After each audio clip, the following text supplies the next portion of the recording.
Hey, thanks for checking out my video. This one's going to be on the interview question. Tell me about your biggest failure. And this is a part of the little video series I'm putting together on some of the common interview questions and really breaking down how to answer them, but going a little bit deeper. So looking at kind of the purpose of the question, top mistakes that we see candidates make, how to strategically structure your agenda for answering the question, and then an example of what my answer would look like to the question. And so for this one, tell me about your biggest failure. First, I'll point out, you should definitely check out a video that I'll post a link to about the STAR method, if you haven't heard of that, which is a great framework for answering certain behavioral-based questions. So we're not going to follow that exactly for this question, but it is conceptually parallel to what we're going to talk about as far as answering what is your biggest failure. And to start, I'll point out this is another one of those questions that I just love because most candidates either bomb it or at least fail to capitalize on the potential that they have in answering this question. And I also love it because it's another one of those that you probably will see me talk about in my videos for some of these questions, where the interviewer's expectations are really low. The interviewer tends to expect something superficial in a candidate's answer to a question like this. So again, it's that awesome opportunity for, if you like the football term, a 14-point swing, that's like if you're thinking about an interview like a game, a question like this where the expectations are low and most candidates deliver low. Answering this question really well is a great opportunity to not only elevate yourself, but as the 14-point swing means, it also kind of helps detract from other candidates at the same time because you're setting the bar high and now changing the expectations that the interviewer would have had for the question. Sometimes I have too much fun thinking about interviews like a game, so bear with my analogies here and stuff, but it's a good way to think about it, because you're not only trying to get points yourself, but you're trying to beat out the competition. So there you go.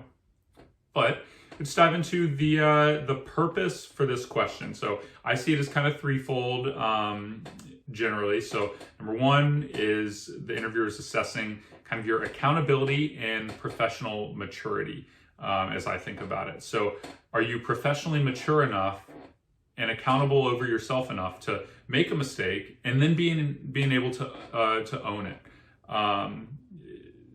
And some of the red flags that might come out here are, which we'll talk about in mistakes, but basically I'm talking about can you own your mistake versus blaming others, or versus like not having a good example for the question because you're like hesitant to admit to a mistake or something like that. So accountability and professional maturity as I kind of sum it up.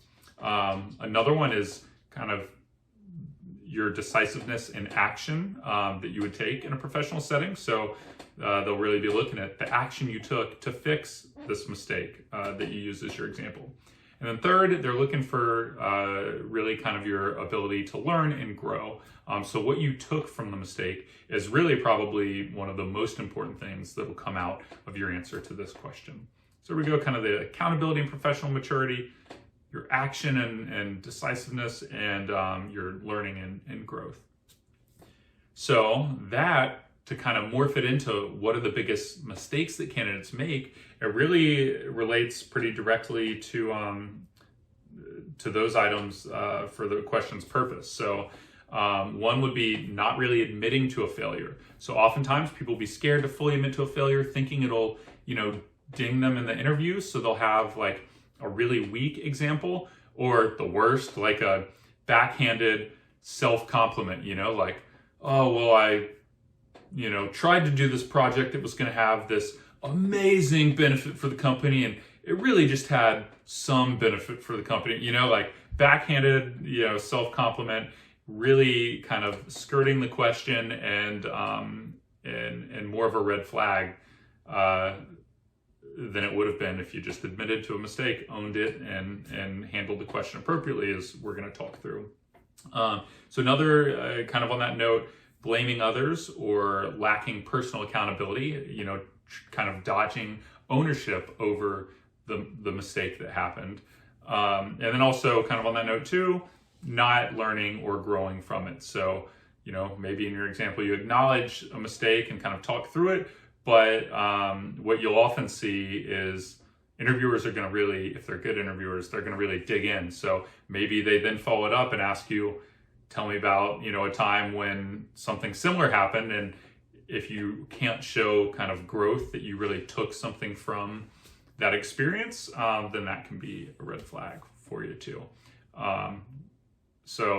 And I guess, I'll add in another one I didn't exactly have in mind, but not being prepared for the details. So exactly as I just mentioned, if they're going to probe deeper and ask follow-up questions, and you kind of had a BS answer and you don't really have the details, to provide, then that could come back to bite you too. So not being prepared, for the details or fully having thought through your example is one that would be a big mistake of candidates too. All right, so now to jump into kind of the strategy behind building out your answer and kind of your agenda going into a question like this. First, let's kind of look at what some of the ground rules for the failure should be. So when you're thinking about what your example is, keeping some of these things in mind to have a strategically selected example. So one, I'd say it can be a big failure, but not something so catastrophic that it created, long-lasting damage. Because you don't want to, while you want to answer the question fully, you don't want to leave the interviewer thinking, oh my God, this person blew up the company or something terrible that, was just beyond what is acceptable. Similarly, you don't want the failure to be rooted in anything inherent in who you are. You don't want it to be like a character flaw or something that's going to rear its head again. So you don't want it to be something about, having been mean or unfair to a person or, hard to work with or unmanageable, anything like that. That's kind of a character issue that could carry over into a future role. Another thing, it definitely needs to be something that you have corrected and turned into a strong learning moment. So again, if it's an issue that somehow still exists, these are, as you probably noticed what the theme I'm going for here, something that still exists or that could carry over into your future role, that's a red flag. You don't want to use those. You want to use something you've distinctly and definitively learned from. And because that helps, as we'll talk about in a minute here, that helps with how you build out your answer. And it's best if you can strategically think of something that to kind of flip all those previous items I mentioned on their heels. It's best if you can find a failure that's built around something else that is showing another type of impact or strength. So for example, you're talking about this failure, but the failure occurred in the context of doing a big stretch project or, working on something that is, that's kind of exceptional in and of itself, beyond your daily duties. I think while that may be a little bit subtle in the context of the example that you're gonna give during the interview, it can kind of help if you think about it, like failing during a basic daily duty that you're expected to be able to do well. That's a little questionable, but failing in the course of doing something exceptional shows that, hey, you go above and beyond and try to do things exceptionally. So that those are the little things that'll kind of turn this less about the failure itself and more about demonstrating the type of employee you can be. So on that note, leads us into kind of second, what I want to talk about here, the types of scenarios specifically that work best for your failure. So as I just alluded to, something that is maybe was a side or a stretch project, so beyond the normal scope of your work. Or for example, something that was like a moment of leadership or influence that you had, or something like some kind of scenario around, making a big decision or something like that. So again, we're looking at the scenario itself for the example being in the context of something exceptional, something above and beyond. Those are the ways to kind of make this a good selling point for yourself. So, all right, now as far as structuring the answer. So first, we want to build out your answer around the context of the situation. So if you're thinking about the STAR model, kind of building out the situation, painting the picture. So what was the problem or the overall situation, the context that led into this example? Then you want to kind of move into talking about the actions or the thought process. So what did you do? Why did you do it? What was your thought process going through taking those actions? Usually then this is about where we get into what the failure would be. So what were the results, or what happened and why did it fail? And then next you want to get into the fix. So this is where, surprisingly, a lot of people kind of stop there. Like, they just talk about the failure, think the question's done. But the meat of your answer should be just starting now. So around the fix. So how did you resolve the failure? How did you make things right? And then the learning moment. How did you learn from it? How did you put that into practice into other situations afterward? What did you take from it, and how did you continue to build on that going forward? So when you think about that, notice really in those elements, the emphasis is on a lot of the why, a lot of the subtle pieces. So the key to really winning over the interviewer in this question is diving into your thought process, the analytical ability to recognize how and why the situation turned into a failure, the business savvy that you had to be able to overcome the failure, and then the ability to both recover and improve going forward because of what you learned from that failure, so that not only did it not happen again, but it enabled you to to excel in future related endeavors. So that's what we're thinking about as we kind of think through how we're going to structure kind of what our framework is going to be for answering the question. All right, so now it's time to dive into an example that I've actually used numerous times when I'm asked questions like this one, something related to a big failure at work, or something that you overcame, or something of that nature. This is definitely an example I keep in my back pocket. So I'm going to walk through how I would answer it, and notice how I kind of follow loosely that STAR model, the situation, task, action, result, except here I tweak it a little bit to include the problem and the fix that I apply to it. So here I go. Big work failure. So something I noticed when I started in my role from really the very beginning was that there was no formal structure and really no resources for training or acclimating new team members. And we were growing with a lot of new hires. After myself, we were in a big period of growth. So this is something that struck me as being really important.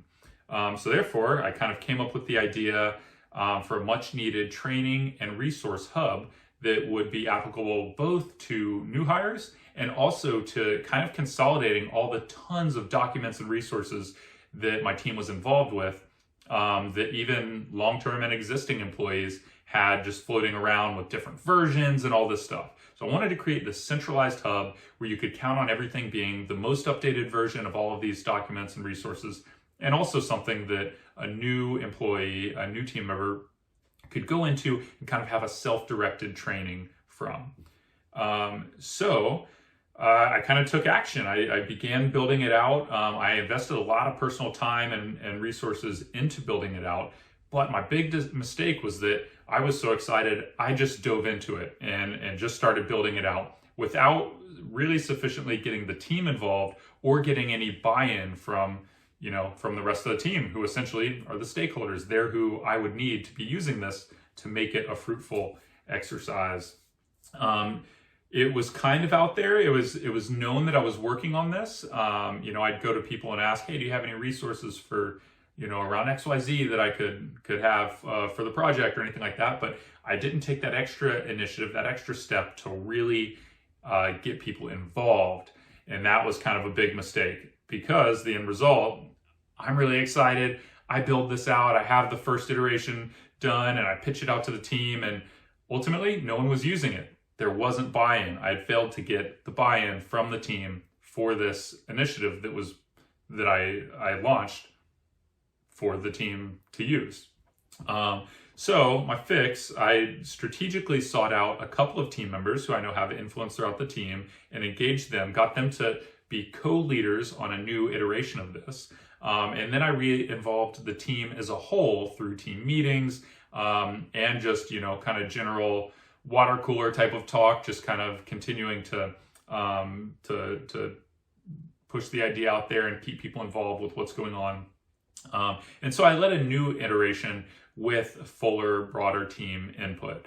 So ultimately, what this led to was a second iteration being launched involving or including the team's input, and it ultimately became used and became exactly what I wanted it to be, a self-directed training resource for new employees and something that everyone was reliably keeping the most updated versions of our documents and other useful resources in. So honestly, every project since then, like that one really struck me, and every project since then, I've made sure that I engage as many stakeholders, whoever they are, whether that's team members or other people out in the business, engage as many stakeholders as possible and as early in the process as possible, and try to go beyond engaging and actually get some people to kind of co-lead it or truly partner with me on the project. And I found that that's been a winning strategy ever since. So there you go. That's an answer I've used a bunch. It's fared well for me. And if you look at that, kind of notice again how I follow that. Kind of I paint the situation, I paint what the task was, and then the action I took, and then boom, I'd say, but this was my mistake, kind of as I talk about the result. And then I walk into what I did to fix it, and then what I ultimately learned from it and how I applied that going forward in the future. That right there is the framework for a winning answer that's going to majorly impress the interviewer and hiring manager, especially understanding that so many candidates answer this question wrong and don't do anything like that at all. So I hope that helped. Please give me a like, subscribe, and let me know in the comments or anywhere else what other topics you'd like me to cover, if there are other questions you'd like me to break down, or really anything at all about careers, and I'm happy to help. Thanks and good luck.